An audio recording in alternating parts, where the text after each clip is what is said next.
Ma'am, her video is not getting open. Can you again send me the link for? But madam, we can see you. Can you not give her this link only? We can see I have you. already sent it to her, but it's not getting open in her mobile. Okay.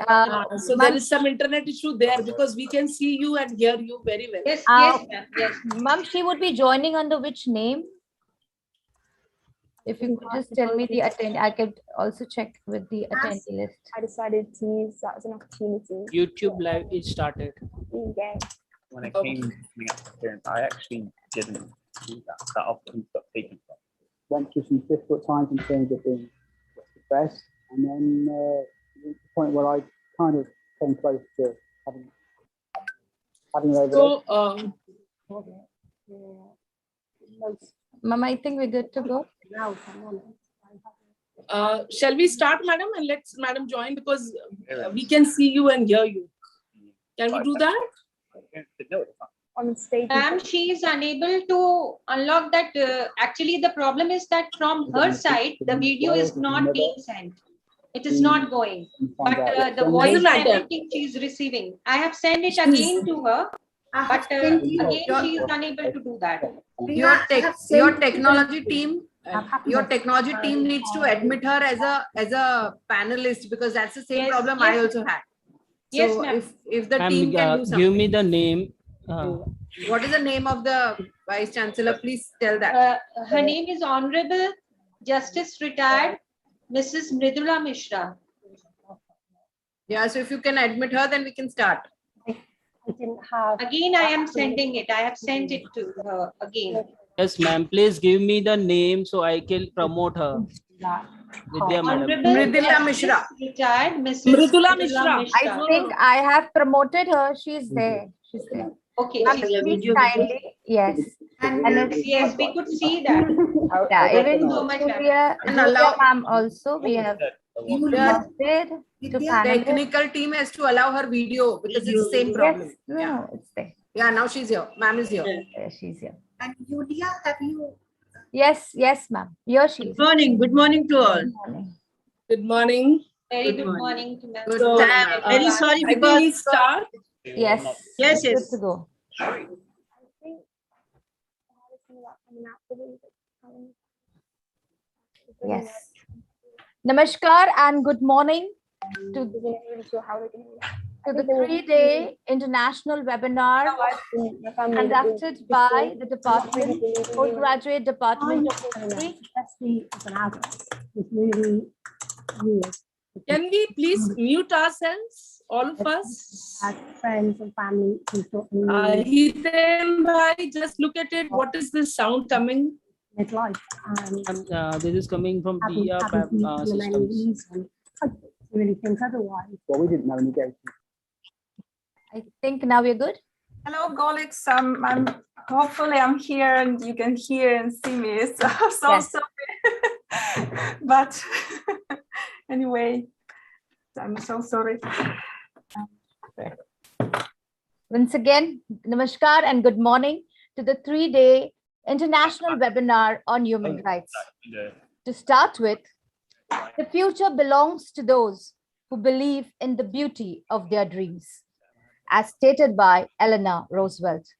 To start with this day, let us My friends and family. start with the blessing of our Almighty with a shlok from Sanskrit, which says, Vakratunda Mahakaya Surya Koti Samaprabha Nirvighnam Kuru Me Deva Surya Kareshu Sarvada. I'd request the technical team to start this day with a beautiful song. Hiten bhai, please play the song. Yes.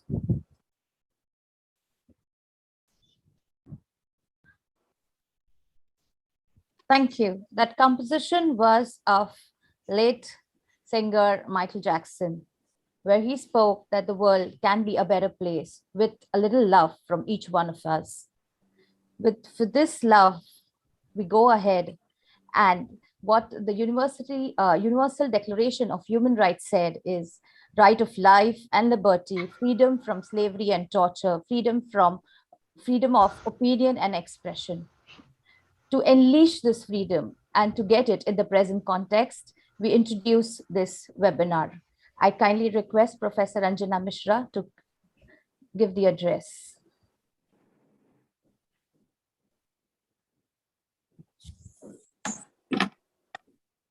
A very warm welcome to all of you.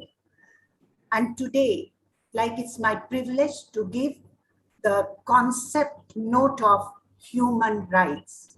Mother Teresa had rightly said that human rights are not the privilege conferred by God.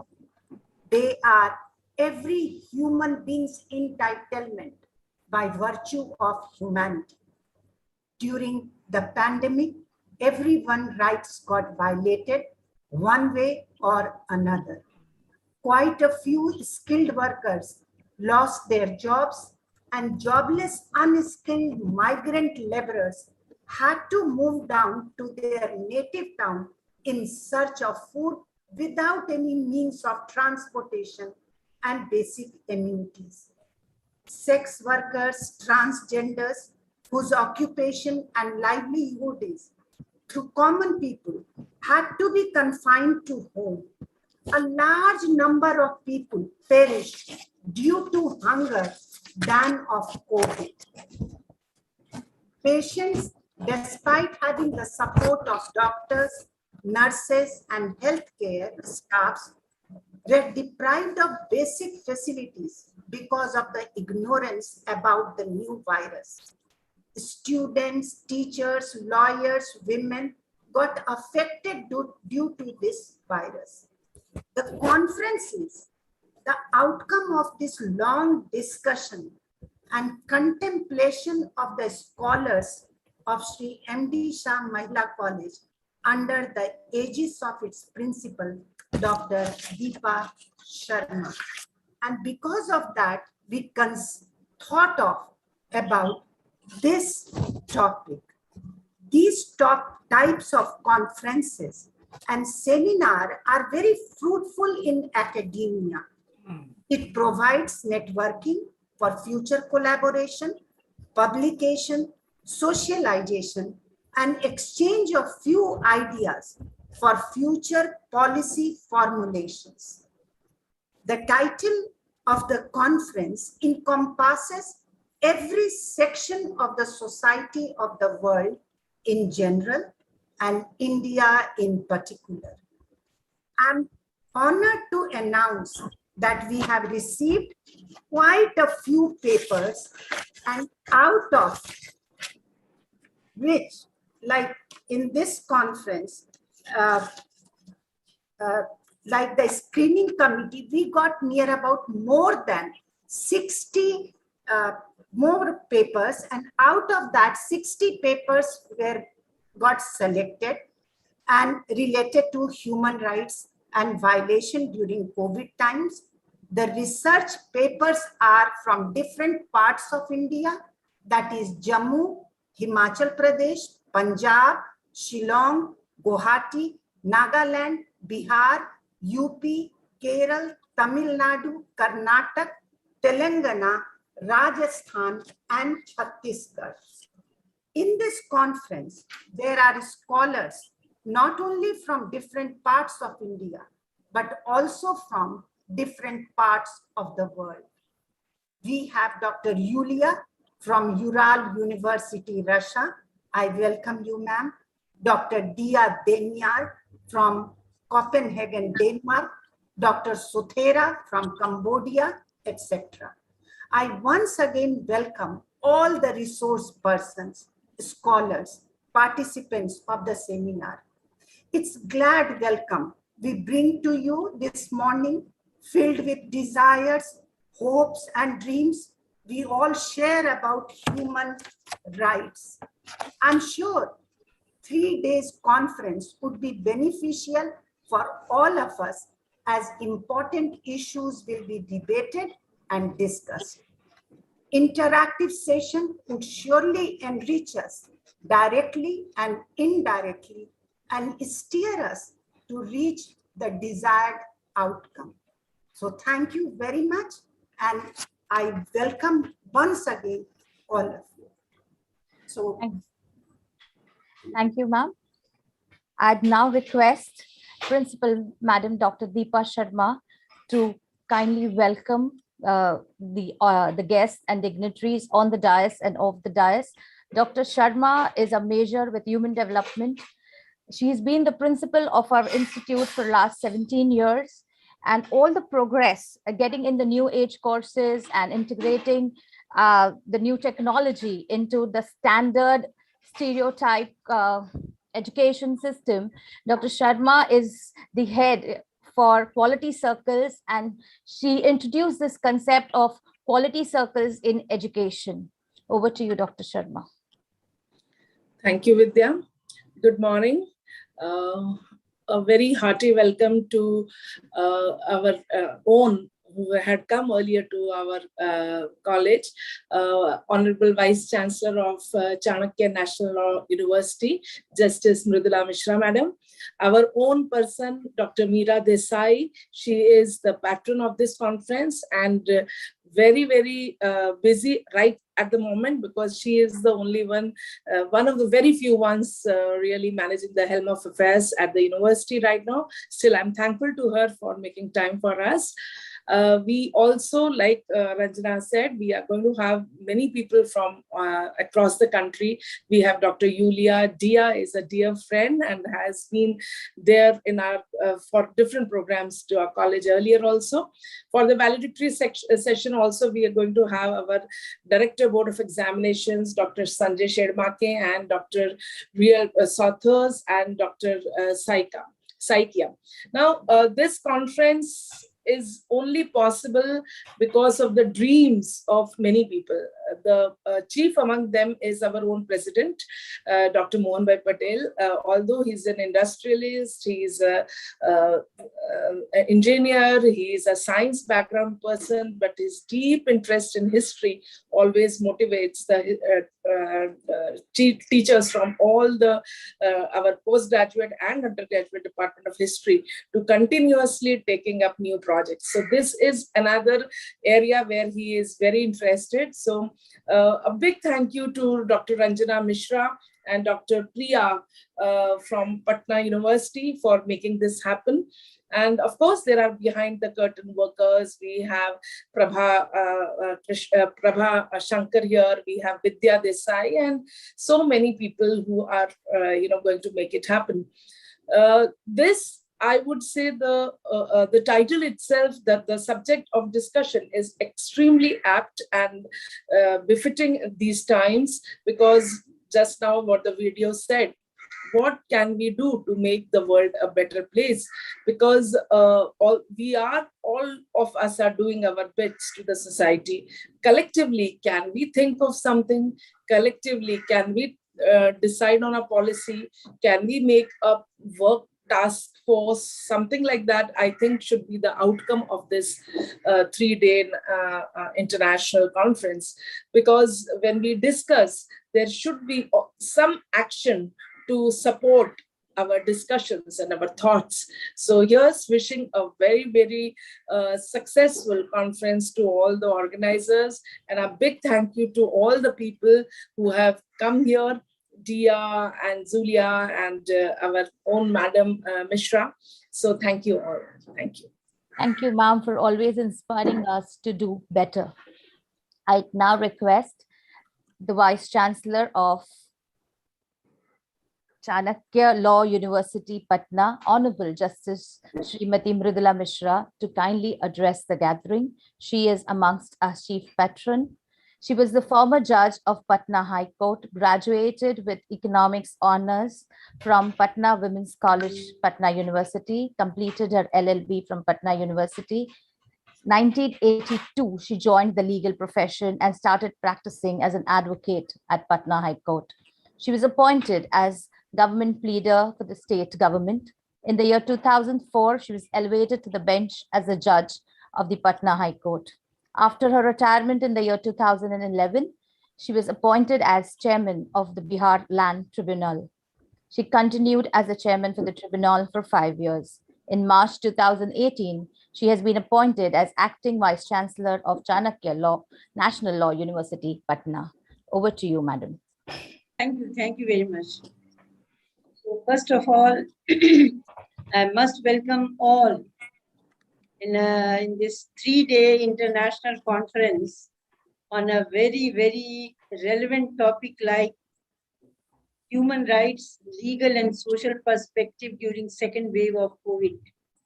This 3-day webinar is being organized by Sri MD Mahila College of Arts and Commerce in collaboration with Chanakya National Law University. I'm very happy that the Chanakya National Law University, in collaboration with MD Mahila College, has organized this webinar in which not only the national but international intellectuals are also participating.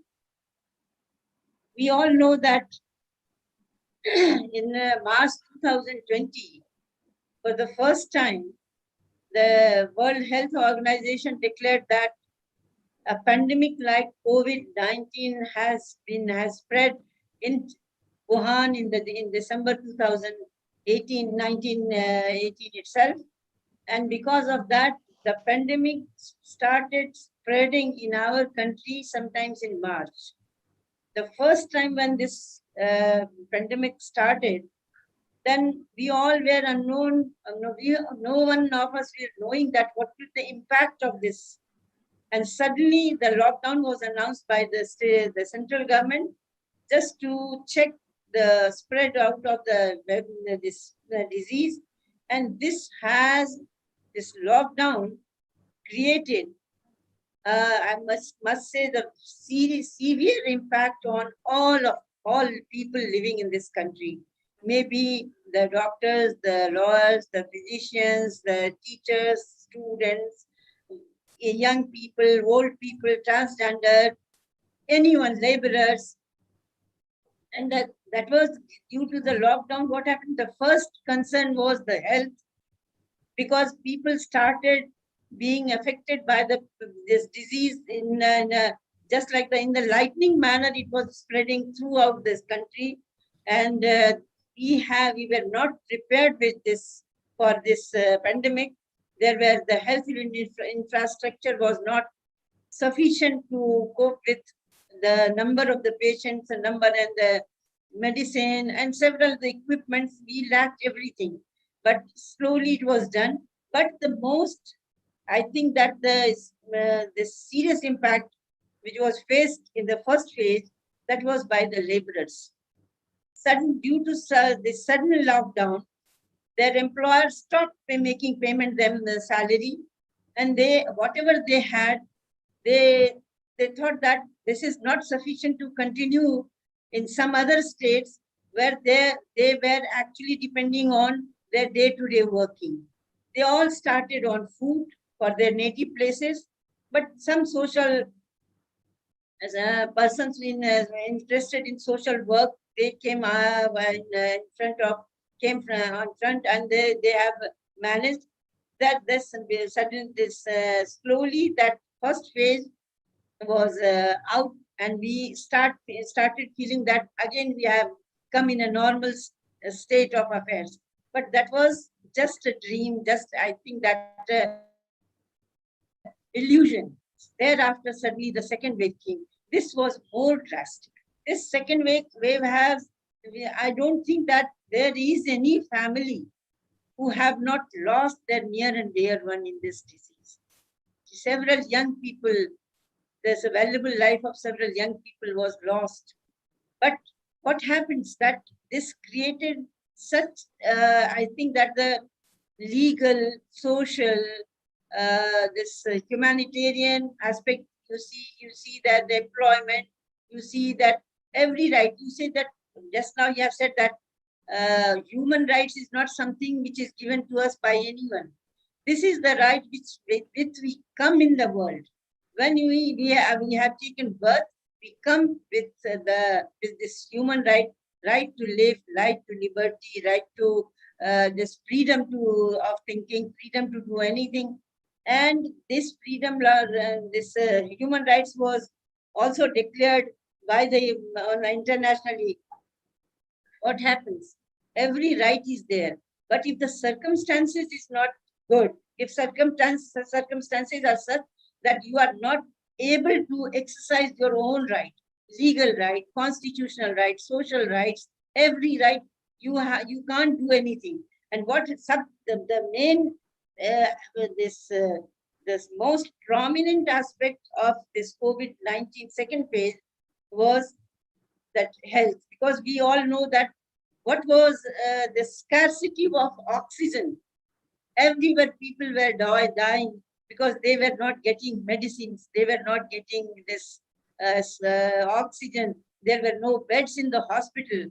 People with money, they were running from here to there, but they were not getting anything. So for this, I can say that what was the reason? Reason was that we were not prepared. So first of all, there must be a preparation socially and in this collectively by all of us to meet such a situation. When we will be prepared for that, then there is no reason that we will have to face this kind of difficulties.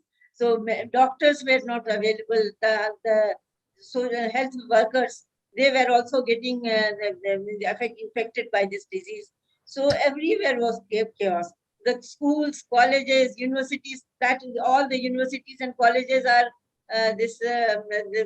closed for more than 1.5 years. Students, they are being, I think, restless. They are restless.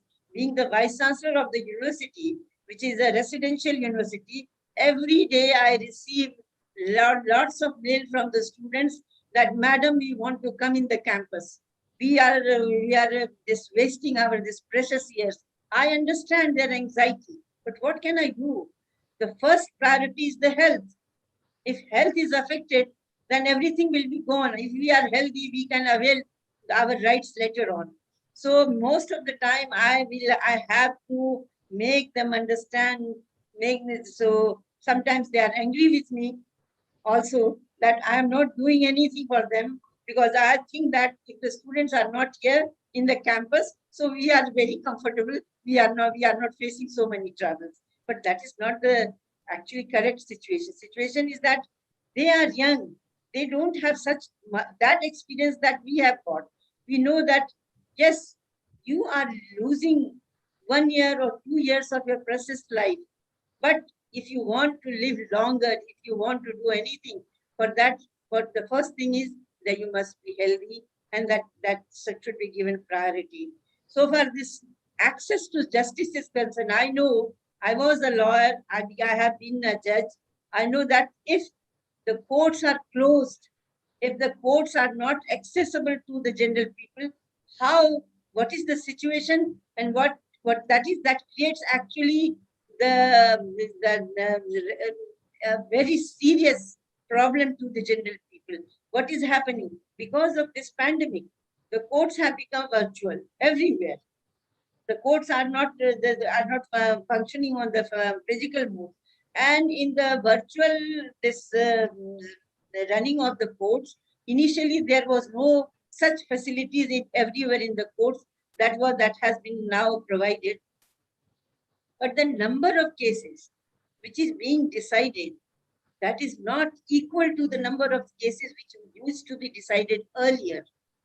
And the people are not able to do and access justice, because you see that what is happening. If persons who have lost their employment, who have been forced to live, and who has been forced to be at home despite the fact that they have got a job, they are not being paid their salary. These are the things because of which they are being discriminated, they are suffering, but they have no option. Where to go? Where to find out? Accessibility to the justice, and access to the justice, and getting justice at right time and speedy. That is very essential. That because of this COVID-19 second phase, I am witnessing that people have suffered a lot.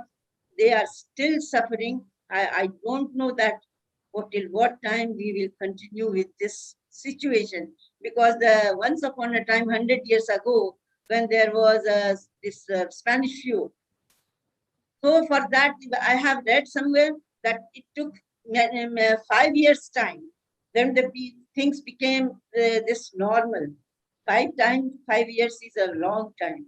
What will happen within this period, I don't know. But if people like us, who are intellectuals, or the people who are socially, who can be active, who can do something, if we all this there should be the views, changing of the exchange of the views, and we collectively we will decide to do something.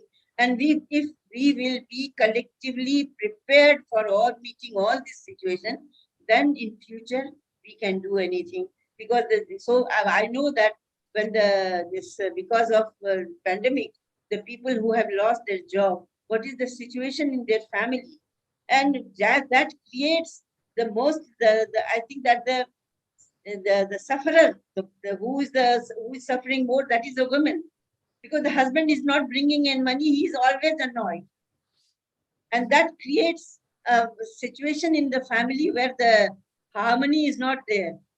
Everyone is thinking that he is responsible for all this situation, the other is thinking that the second person is responsible for this situation.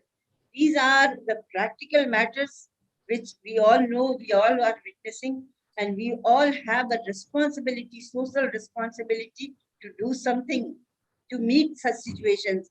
And I think that this kind of webinars, when organized, which is 3 years, there will be many discussions, some outcome will come, and whatever will be the resolution, that I think that should not be only in paper, that must be implemented. Thank you very much for this organizing this 3 days webinar, and I hope that many good resolutions will come out of this 3 days webinar. Thank you. Thank you, madam. And we're sure that we'll be able to find out some real good resolutions for the practical matters that you just addressed. Moving ahead, now may I invite Professor Dr. Meera K. Desai, who presently is from the Head Department of Extension and Communication and has been given the additional charge as a registrar. She is a social researcher. She has many national and international books and papers to her credit. Her areas of interest are audience reception, Indian television, research methodology, women students, genders, development, sociology of technology.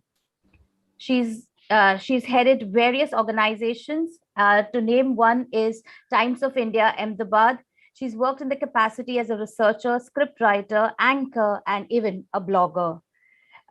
She's received Government of India recognition for her book manuscript for neoliterates in 2012. As she would quote, "We can make a difference, and even a small difference can bring about a big change." Over to you, Dr. Desai. Please kindly address the gathering. Thank you. Thank you so much. Just a minor correction. I never headed Times of India, Ahmedabad. Anyway, so good afternoon, good morning, and good evening to all those who are right now here and would be probably watching this subsequently some other time. First of all, thank you so much, Dr. Sharma and the team at MD Shah Mahila College for thinking about me and kind of inviting me to be listening to Ma'am Justice Mishra and also Dr. Mishra, because what I found very interesting about this was that postgraduate Department of History is looking at history as a lived reality. So usually we all have this conception that history is something in the past, and here are we talking about something that just happened yesterday, and all of us have kind of witnessed this. So all of us have our own take of, our own interpretation of what we have all gone through. And I'm sure we all kind of strongly agree across borders that COVID has changed many things for all of us. And it has nothing to do with geopolitical borders. So the international conference on the theme is a kind of a very, very valid and very important step taken by the college and also Chanakya National Law University at Patna. And I'm very happy that you have Denmark, Russia, Cambodia, and I'm sure a lot of other nationalities becoming part of this. And we are holding a kind of a discussion which is possible because of the technology that we are in right now. So this Global Connect in an international conference on the area that is becoming more and more complex, because we are all aware of what is happening in Afghanistan, and we all are aware of what happens closer home, and human rights is becoming extremely sensitive and very important topic in the home and outside. And it's like a extremely delicate, complex reality of our day-to-day life, because starting from, as ma'am pointed out, domestic violence to kind of more complex ways of conflicts with the state, and all sorts of other violences that we are all kind of facing every day, and has to be kind of theorized, discussed, and explored. Otherwise, as a kind of a society and as an academia, we are failing to kind of examine something that we all are experiencing today. Having said that, I strongly believe that, and it has been pointed out by Dr. Anjana Mishra also, that conferences are amazing spaces because that helps us getting assurances that what we believe is also something that a lot of other people are believing in. So it gives us a confidence that we are not alone in what we are kind of facing. At the same time, it helps us understand the diverse perspectives beyond our disciplinary boundaries, because when a Department of History in the Arts and Commerce College talks about this with the Law University, having people from, I kind of saw that the Denmark school is kind of started in 1630. And I was looking at a Russian Institute of Humanities. So that's kind of fascinating. Such kind of collaborations and kind of cooperations can for sure help us come out with very strong plan of action and points to kind of ponder on. And I'm very happy to welcome all of you to this 105-year-old university of ours, which is SNET Women's University, where we believe that women are kind of power, and they are the, we have this tagline that we call Sanskrita Stri Parashakti, and Parashakti is to kind of recognize one's Shakti and then use that to the benefit of the society, for the family, community, and society. So it's kind of indeed pleasure. I wish all the delegates and all the organizers a very good wishes on behalf of the university. And I'm sure all of you would have a kind of fascinating understanding, exploration, and assurances about what you are going through as individuals and also as institutions. So good wishes for next 3 days. And thank you so much for having me around, and good wishes to the college, the university, and everyone associated with this program. So thank you so much. Thank you. Thank you, ma'am, for your valuable time and insights on the topic. We move towards the first speaker, Dr. Julia Sarpri. Dr. Julia is PhD in History of International Relations. She has various national and international papers to her credit. She teaches at Soviet Policy of, she teaches.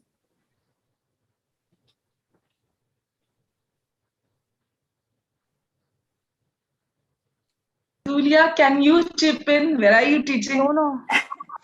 I'm associate. Yes, Ural Federal University. Ma'am, am I audible? Okay. Fine. Ma'am, am I audible? Yes. Okay, I'm so sorry. Yes. And the professional experience from 2017 to present, she is head of Department of Research, Ural University of Humanities, Ural Federal University. Fields of professional interest: history of international relations, Soviet policy at the United Nations, history of the United Nations peacekeeping, peace studies, international law, and human rights. Courses taught are topical issues in international relations, history of the United Nations, basic of research work, history of UN peacekeeping operations. She has more than 50 publications to her credit. To name a few would be making the United Nations organization and the issue of establishing international military forces, the United Nations and the Soviet Union diplomacy and propaganda in the twilight of the Cold War.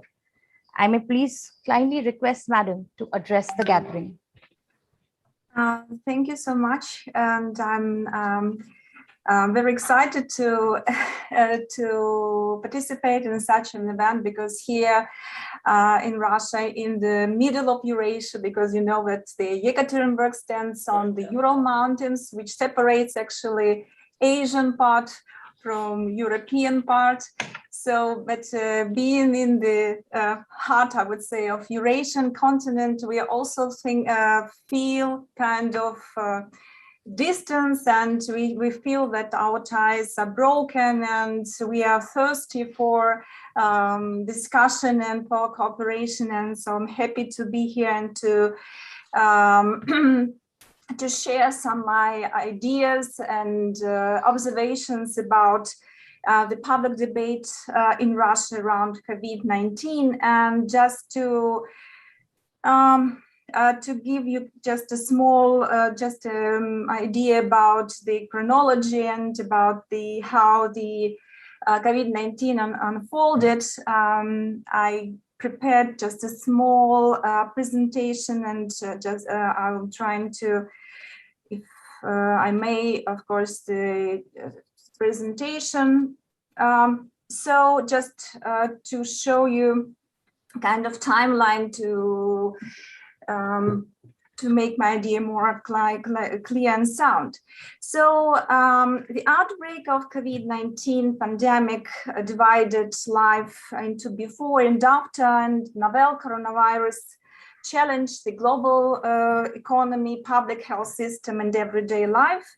And in my presentation, I will first give short overview of the public response to the pandemic, and my goal is to characterize major trends in media coverage and the public opinion, and then I will focus on main areas of agreement and disagreement connected to, of course, the human rights issues. So COVID-19 abruptly appeared in the public discourse, and the first signs of concern about the situation related to the end of 2020 until 11 of March, the date in which World Health Organization officially recognized the coronavirus as a pandemic. Most TV channels didn't pay much attention to the issue. Coronavirus was predominantly covered as a problem for China, which indirectly causes difficulties for the global economy. Some experts suggested that crisis could be artificially constructed phenomenon. They pointed out that COVID-19 is used to distract public attention from the genuine reasons for a global financial crisis. Some people spread alarmist sentiments, appealing to the worsening situation in Europe, but state-controlled TV channels and media regularly claimed that coronavirus is no worse than flu. When World Health Organization recognized the coronavirus as a pandemic amid the COVID-19 catastrophe in Italy, Russian official media started to cover in detail the situation in foreign countries. Massive media coverage intended to show what to expect actually in Russia just in a few weeks. This fueled the public debate about the possible anti-COVID-19 strategy. Most of the activists cried for immediate all-country actions, but the majority of people followed the official line and believed that banning foreign entries would be an appropriate measure. As a number of new cases rose, media started to spread information how to protect yourself from infection, how to stimulate immunity, and so on and so forth. And press and TV referred to medical experts who became main media persons. The social media was full of materials about lessons learned from previous pandemics, about viruses, treatment recommendations, some experts from official media manuals with a list of medication, and so on and so forth. These materials were actively posted, commented on, and discussed. So the lack of official and well-checked information triggered conspiracy theories and even some apocalypse expectations, I would say. All of these attitudes were shared by marginal groups. These ideas were actually cited in social media, providing and spreading waves of inaccurate information. So on the 1st of April, President Putin signed a law on criminal punishment for the dissemination of fake information, which entailed grave consequences. Dissemination of fake information envisaged imprisonment from 3 to 5 years. So these measures somehow halted the uncontrolled spread of information about thousands of deaths and etc. Meanwhile, in the mid-March, a regular column appeared in the press with the statistics on number of new COVID-19 cases and the number of deaths. The language of media itself changed, sometimes resembling the frontline news. The COVID-19 has been increasingly talked about using the metaphor of warfare. On March 30, with the introduction of so-called self-isolation regime, the perpetrators of restrictions became the main anti-heroes, if not to say enemies. All citizens who didn't comply with quarantine measures, who didn't wear masks, entrepreneurs who continued to do business despite the bans, were added to the list of these anti-heroes. Public outrage mainstreamed by certain social media resulted in a wave of aggressive behavior. It was reported hundreds of cases when passengers in public transportation beaten people not wearing masks, and about the clashes in supermarket and etc. Medical personnel, along with volunteers assisting elderly people, had become all-country heroes, although sometimes heroic discourse was disrupted by information about doctors forced to work without personal protective equipment. So at the initial stage, public discussion was characterized by contradictory features. The desire to obtain reliable information about epidemic and the treatment of coronavirus contrasted with the deep distrust to official data. The state position, on the other hand, evolved from the denial of coronavirus problem to a massive campaign to mobilize public support for restrictive measures. COVID-19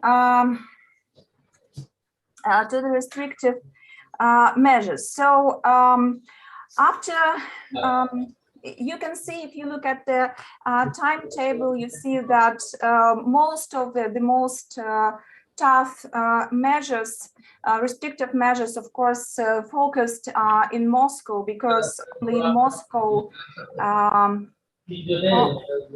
in Moscow, people had to get special passes and had to get special permission and install special application just to go out from the apartment. But in at other regions, the restrictions was not that severe. As the decline of numbers of new infected people, COVID-19 gradually lost its status as the main theme of the day.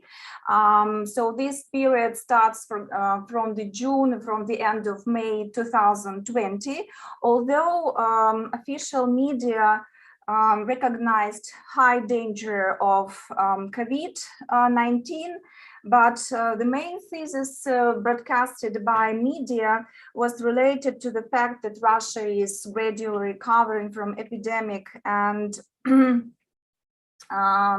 actually this new tone of media stimulated the new point of disagreement. People questioned the accuracy of official data about the numbers of infected. Federal TV channels actively discussed statements of the Western media about inaccurate statistic of murderability in Russia. In response, some commentators claimed that Western media, I quote, would like to see more Russians die. In parallel with broadcast of positive news, the development of Russian COVID-19 vaccine was actually actively discussed, and more importantly, that in summer of 2020, the all-Russian referendum on amendments of constitution was held, and just to provide kind of positive image to this event, state media started to neglect, I would say, the issue of coronavirus. In late June, in the beginning of July, reports on coronavirus statistics disappeared from state-operated or state-controlled media, and only vaccine trials remained the key COVID-19 related topic. By the end of August 2020, polls showed the decline of interest in state-controlled media, especially on TV channels. More and more people preferred to get information via social media, and polls also showed that the level of trust in official statistics depended on respondents' choice of the information channel. For example, in autumn 2020, more than 70% of traditional media followers believed in the decline of the pandemic, while among those who got information from social media, this percentage totaled 50%. So in most cases, those who received news from the internet had a more negative view of situation.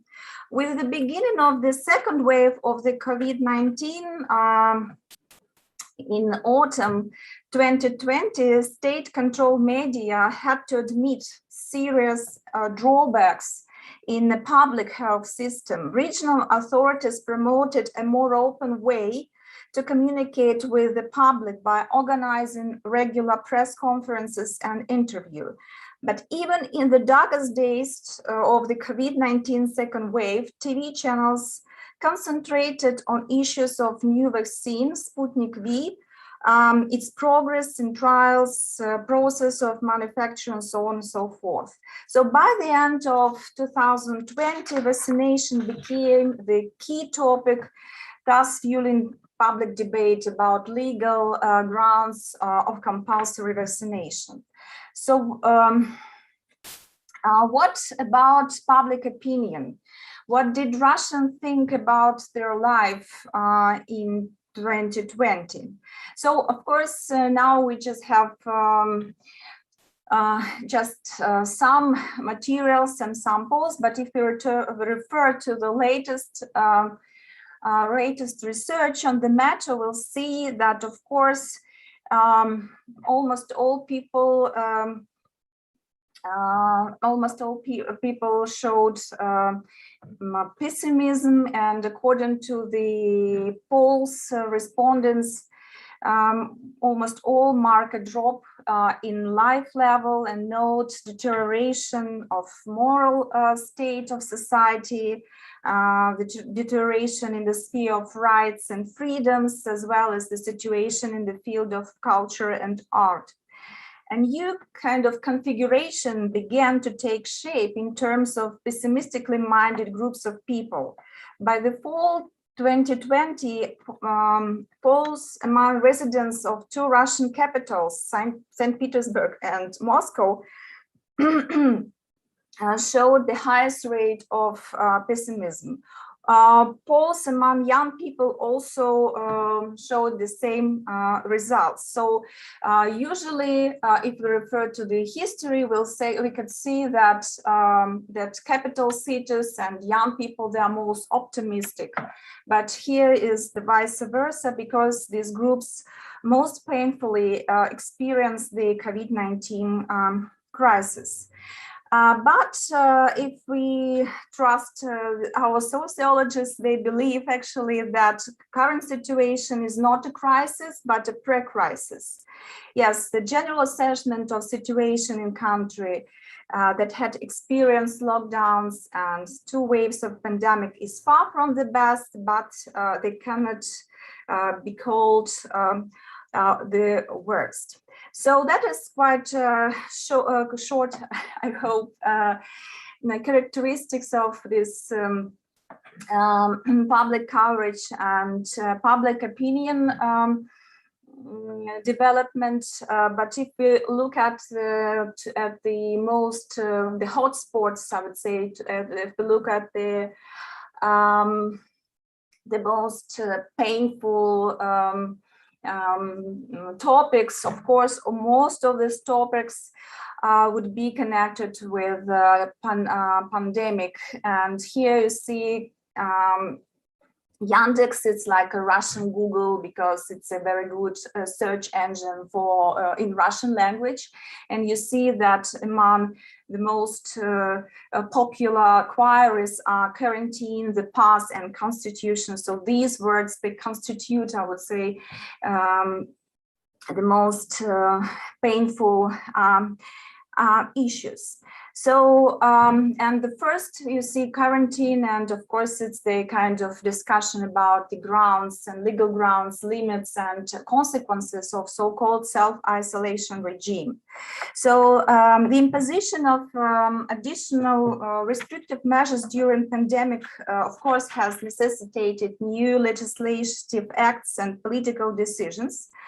Federal government refused to impose universal restrictions and gave the right to regions to designate anti-coronavirus measures according to the situation. At the same time, Moscow, as the biggest city, was regarded as an example for an effective anti-coronavirus strategy by many regional leaders. In practice, regional and federal authorities did combine different norms, regulating emergency regime and anti-epidemic measures. You see that half of the constituent entities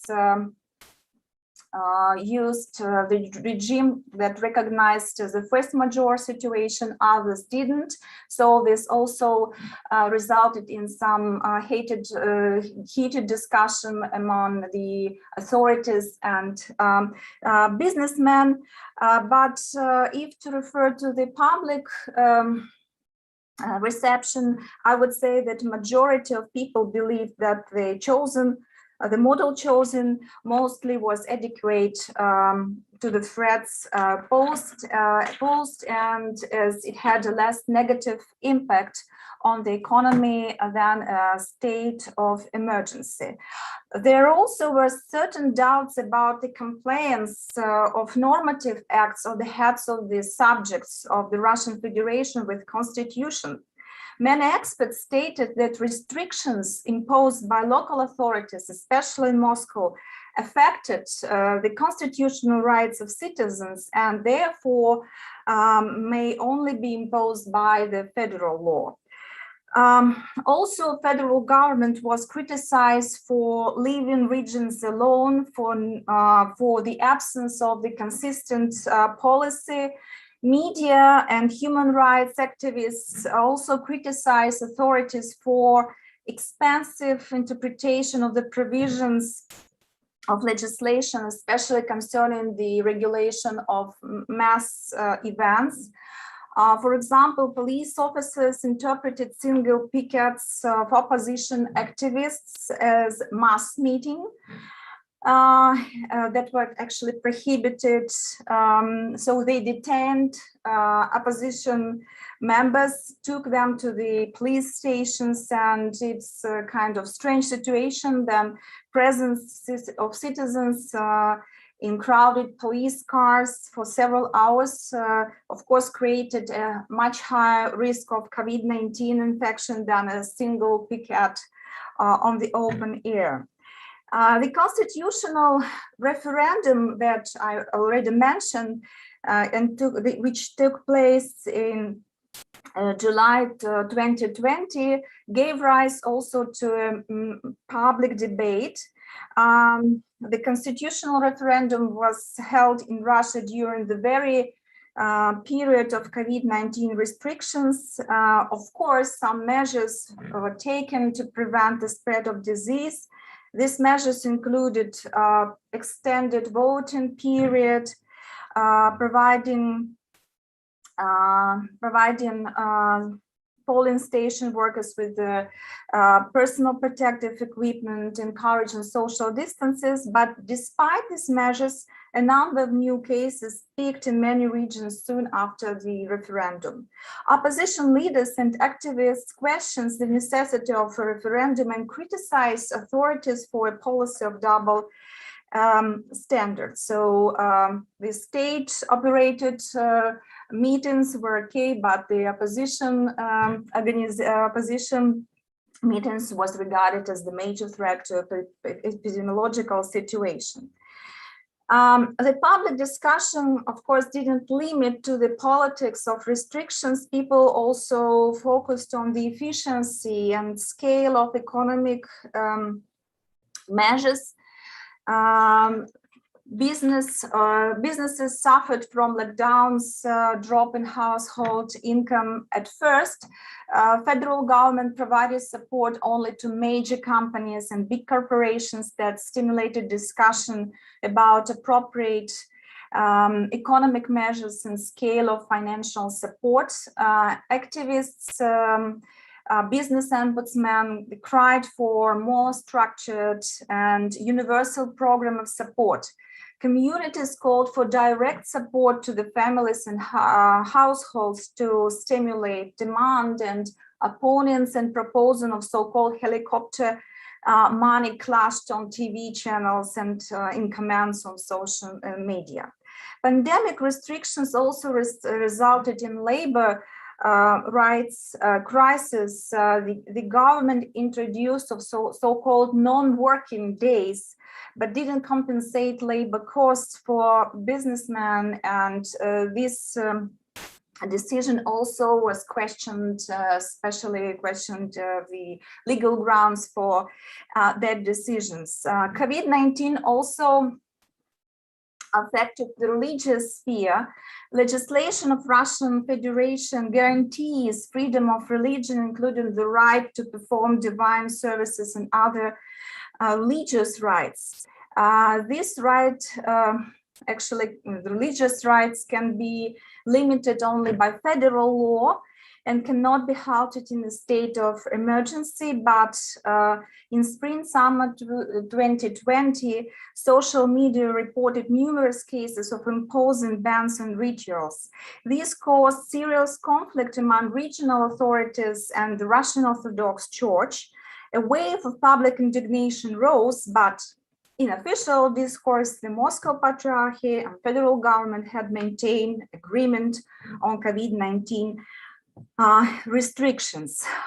With the onset of pandemic, the problem of domestic violence has attracted public attention. The Russian system for prevention of domestic violence and assistance to its victims were far from ideal before the pandemic, but the self-isolation regime and economic decline gradually exacerbated the situation. Here you see some quotations and numbers illustrating the deterioration in this sphere. And of course, the issue gained considerable attention both in press and social media. Non-governmental organizations called for more active state involvement, reopening shelters, supporting social service organizations. But most of the commentators believe that the decline or complete loss of income due to the pandemics make people dependent on their family members who retain the income. And the emergence of economic dependence reduces the motivation of victims of domestic violence to contact law enforcement agencies. Thus, there were serious concerns that the current methodology for collecting statistics did not reflect the real scale of the problem and the challenges associated with the epidemic. Pandemic in Russia also flared up a discussion about the limits of the digital sovereignty of a citizen. Government authorities, especially in Moscow, actively used digital technologies to enforce the self-isolation regime. For example, Moscow government blocked transport cards, issued digital passes to enter the city, introduced a special application for COVID-19 positive people. So these technologies had several advantages in comparison with traditional methods of control. However, the risk of violation of the constitutional rights was disproportionately higher. Public figures, activists, and experts expressed concerns about several issues. The first, active interaction with internet resources usually constitute serious difficulties for older generation, for older people and other vulnerable groups. Most of applications had an insufficient level of personal data protection. More importantly, some technologies are inconsistent with legislation on protection of personal data. Far-reaching digital instruments such as data analysis and tracking system raised public concern about the inadequate level of control over digital profiles and personal information. So COVID-19 is calling digital sovereignty and digital human rights into question and requires transparent process and the development of adequate legislation. In my speech, I covered only main issues that caused an active discussion in Russia. Pandemic restrictions still have enormous impact on socio-economic situation in the country. Emergency measures and lockdowns have created new problems problems and challenge the system of human rights protections. Adapting to these challenges will take a long time and will require serious efforts in the part of the entire society and state. It will also require lessons learned and shared experience. So I hope that my brief survey of the Russian pandemic discussion will contribute to the process and will also enrich the discussion you will have here today and next days at the conference. Thank you for your attention. Thank you, ma'am. These times have been certainly challenging for all of us. Your brief certainly took us through the COVID times in Russia and the strategies used by the Russian government for combating the spread of this pandemic, highlighting the public debates on self-isolation regime, the economic challenges faced, insights on religious fear, domestic violence, has helped us to understand the plight civilians are going through and how the NGOs and government are working upon it. It does also create a thought for a need of legislation on digital policies. Thank you again. Now, may I invite the next speaker, Dr. Dia Denmar. Dr. Dia Denmar is a lecturer and MA in museology and English.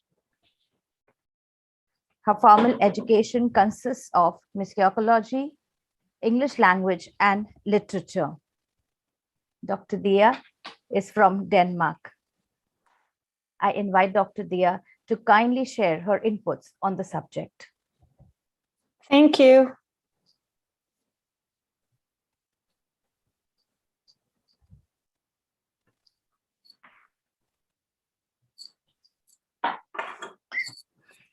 Thank you for inviting me to participate in this conference on such important matters.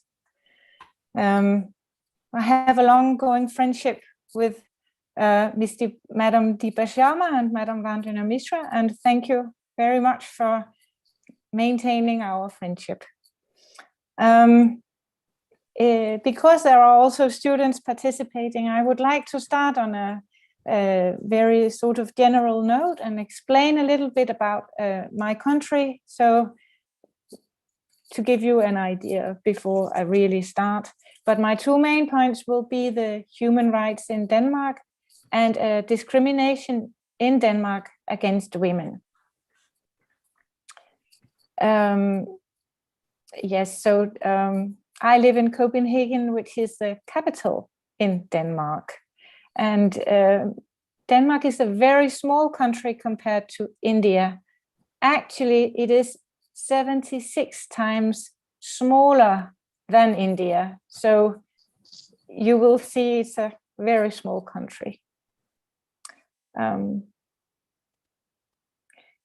Denmark is part of a northern part of Europe called Scandinavia, which consists of these countries, as you see highlighted on the map: Iceland, Norway, Sweden, Finland, and Denmark. Oops, sorry. The countries in Europe are united in a sense that we are all part of the European Union. This union is referred to as the EU. The EU has agreed on a Charter of Fundamental Rights based on the UN human rights. So all countries in the EU have agreed to live up to that charter. And here is a small excerpt from the Charter of Fundamental Rights agreed upon among the membership countries. It is naturally based on the UN Charter of Human Rights.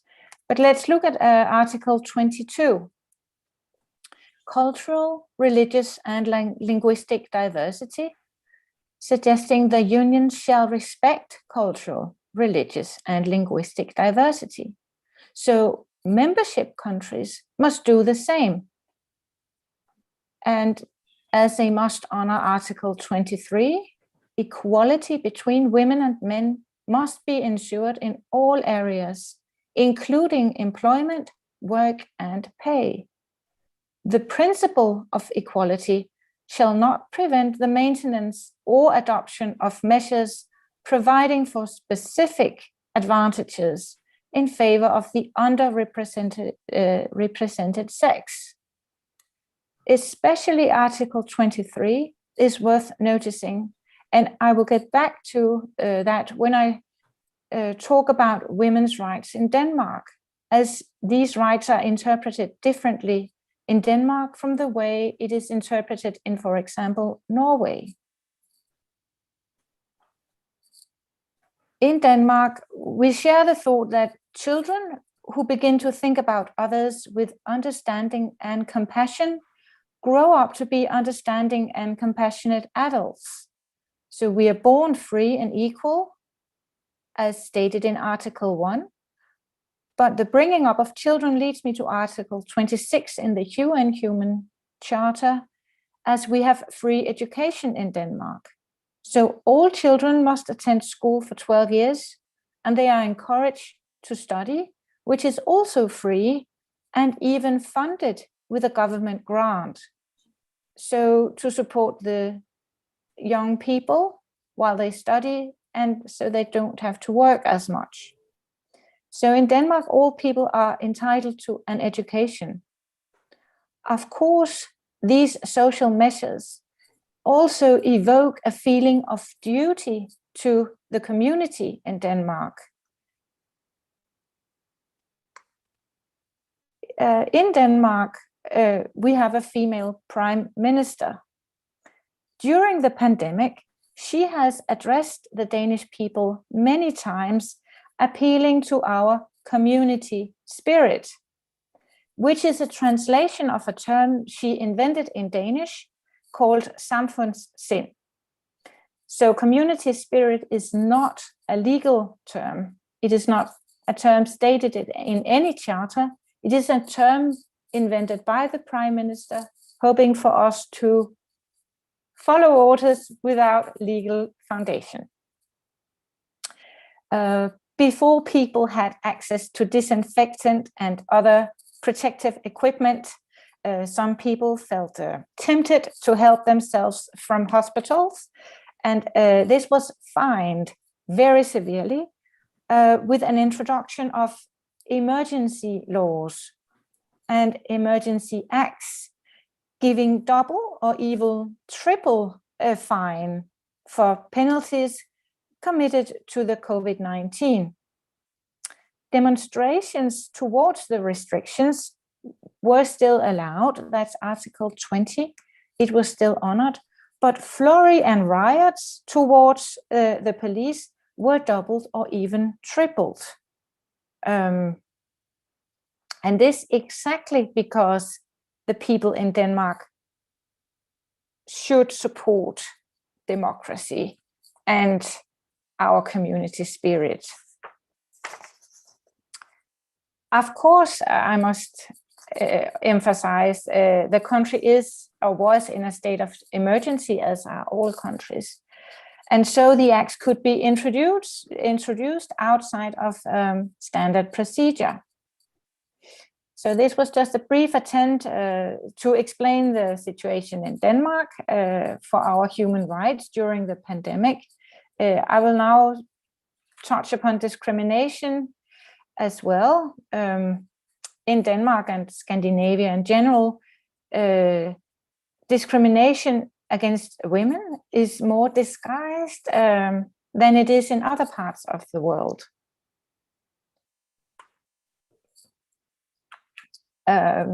In Denmark, we are very privileged.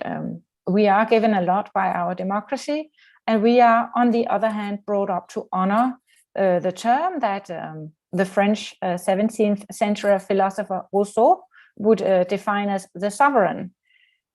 So we do share this community spirit as we are asked to. However, we still have a bit of issues with discrimination. Women's rights to vote was introduced in 1909 in Denmark, and since then we have had women in politics. But we still have a bit to do to create a truly equal society. The creation of such an equal society is an ongoing process. The nurses in Denmark who have been in the front line have now enacted a lockdown. Their functions have been neglected for a long time. Ever since women entered the job market, nursing has been a female job. They have as a group worked during the COVID-19, standing in the front line, and they have as a group been pressured into working extra long hours and working under circumstances that weren't secure or healthy for them.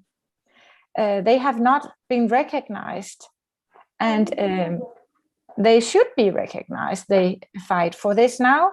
They should be recognized in the same way as in Denmark teachers, police, and other services have been. However, the pay isn't equal to, for example, the police and teachers. And that is very interesting to look at if you look at the number of women and men represented in these working fields. Because in the other areas, there are equally number of men and women.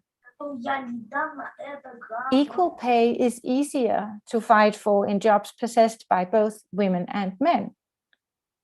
We have not in Denmark introduced, as for example, they have in Norway, a line of direction that all boards, etc., should have equal representation of genders. If you recall the EU Charter I showed you on the slide, you can probably understand that it's a big debate in Denmark, and we are wondering why it's possible for a country so close to us to interpret a charter in such a different way. Because we do need to get more equal representation of women in boards, in the private sector, in industry, etc. We do have a female prime minister, and many of her ministers are women too, so we are definitely on the way.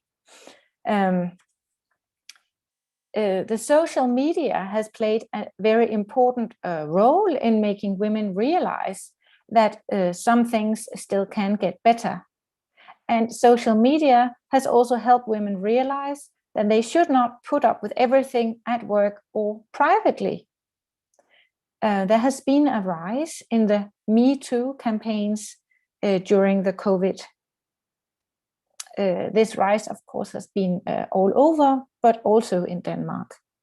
Recently, 2 male politicians have had to step down from office in Denmark due to accusations of sexual harassment.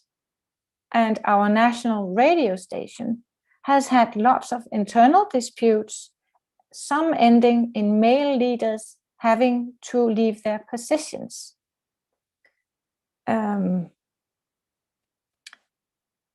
So yes, I thought of sharing a little other sad thing about our country, because we have a girls' choir that we are very proud of. It's a national pride. And now it turns out that even that choir has had lots of sexual harassment as well. But women's right most certainly also includes the right to feel safe at home. We have an organization in Denmark called the Danner organization. It aims to create respect, equal status, and equality between the genders, and to make a world without violence towards women and children, as was sweetly expressed in that song you played for us in the opening. Thank you for that song. The organization receives government grants, but it used to be a public facility. It was founded by Duchess Danner, she's called Grevinde in Danish, in 1873, when her husband, King Frederick VII, died. And she founded this to offer free house and board to women in need. Today, it is a private organization, but with prominent influence on society and politics in Denmark. It's a rescue center in the middle of our capital, Copenhagen, for women who suffer from domestic violence and abuse. They are very resourceful in research, and I will present some of that data on women's rights during the COVID-19. And this is more specifically women's rights to live safely in their own homes during the pandemic. This organization defines violence as physical as well as mental violence. So they conclude that there has been an increase of 25% inquiries during the pandemic. So inquiries means the number of women or others who have made contact to the shelter. So it is quite evident from these data that the pandemic has had an increasing effect on domestic violence. And the data do also point out that, no, sorry, not the data, but the Danner Foundation points out that maybe the increase is also due to the awareness caused by the social media. I should say that the source to this Danner analysis comes from the socioeconomic model that is also used by the WHO. So they are researching in the same way. The UN report concludes that less than 40% of women who suffer from domestic violence even ask for help. So this shows that there's a high number of dark numbers in this. And they mainly ask help from family and friends. So during our isolation and all the restrictions, the contact to friends and family was cut, and thus far less women were able to seek help. And this again stresses the actual increase in inquiries for help. the WHO states that one of the biggest health problems in the world is violence against women. I think this was more or less what I would like to share with you today. So thank you for making a conference where these very important matters are discussed. And thank you for listening, and thank you for inviting me. And I'm very honored that you thought of me in this matter. Thank you very much.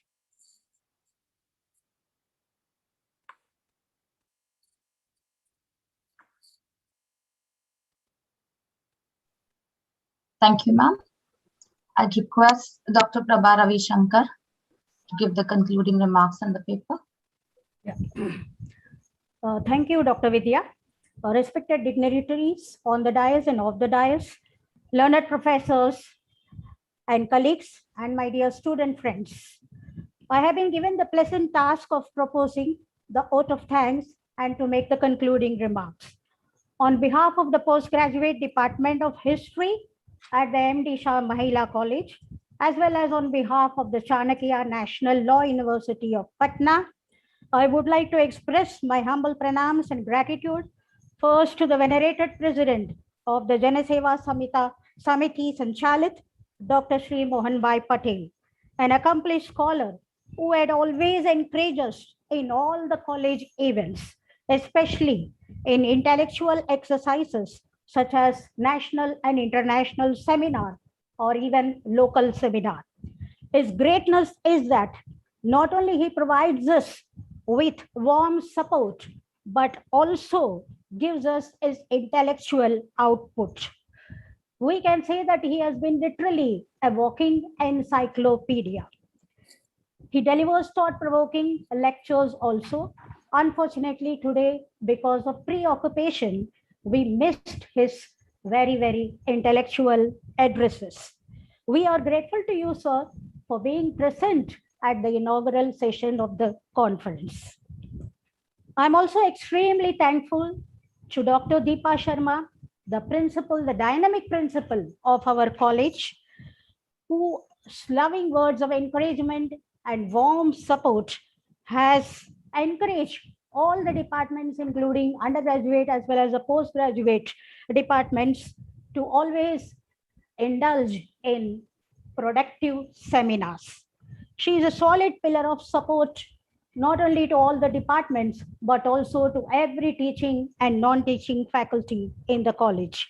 I'm thankful to you, madam, for giving a very interesting welcome address. I'm equally very grateful to Madam Bridula Ramanna, a retired justice and Honorable Vice Chancellor of the Chanakya National Law University. Madam has delivered a very nice lecture with her legal expertise. She rightly pointed out how the youngsters are mistaking that the higher authorities are living in a protective manner, whereas the others are restless, wondering when would the college as well as the university will open. She made some very clear observation. Thank you, madam, for your address. I also thank and express my gratitude to our popular teacher and professor, Professor Meera Desai, head of the Department of Extension and Communication. Despite her taking up extra responsibility as the in-charge registrar of our university, she found the time to participate in this seminar and encourage the postgraduate Department of History at our college. We are very grateful to you, madam, for making yourself available to us and also for speaking your mind on this seminar. I'm equally thankful and grateful to our co-convener of this seminar, Dr. Priya Darshini, who along with Dr. of the Chanakya Nalanda University, who along with Dr. Ranjana Mishra did our very best to organize this international seminar of this magnitude. And now, what can I say about the thought-provoking address of our chief guest, Dr. Yulia from the Federal University of Russia?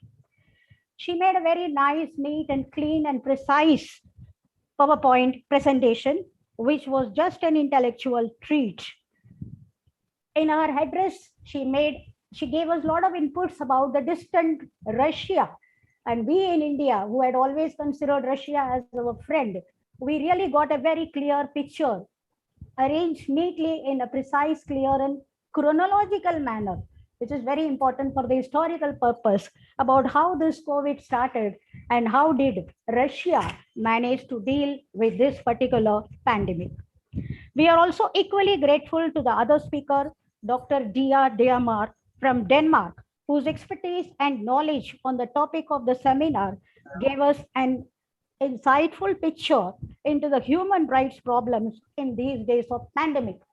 We in India were always of the impression that in Denmark is a highly westernized country and the pandemic would not have posed that much of a problem. But Madam Dia made it very clear that even in a highly developed nation like Denmark, problems can galore. More importantly, I want to mention the name of my dear friend and colleague, Professor Ranjana Mishra. She has been the convener of this seminar. The entire seminar is her brainchild. Despite suffering a bereavement in her home, she has come to the seminar and she has really worked very hard, tirelessly and selflessly to see to it that this particular seminar will be a success. Because of her wide contacts, she managed to call people not only from the various parts of India, north, south, east, and west, but also from Cambodia, Denmark, Russia, and other countries. As she said that she got more papers, but she was constrained to accept only some limited number of papers. I am also equally thankful to Dr. Vidya Lakshmi, who compared the show very ably, who is the coordinator of the PG Department of Studies in our MD Shah Mahila College.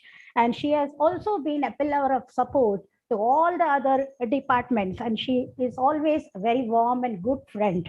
Thank you, madam, for your support. I am also thankful to the organizers of this seminar for carefully choosing the chairpersons of the seminar for today, as well as the two technical session we'll be having today, as well as in the following 2 days. A seminar is like a cricket team, I believe. It depends for its success on complete teamwork. And therefore, I must thank my colleagues and assistant professors, Dr. Meru Tiwari, Dr. Suhasini Javlekar, and also the other department. One great thing about the PG department of our college is that the other departments such as Hindi and economics and also communications, etc., they also get involved in other department seminar as if it is their own seminar. And it is wonderful to give this kind of a teamwork. Thank you for all. Thank you to all for making this inaugural session a grand success. And this will pave the way for the technical session that will follow today, as well as tomorrow and the day after. I now humbly request all of you to please kindly stand up for our national anthem. Thank you.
Thank you all.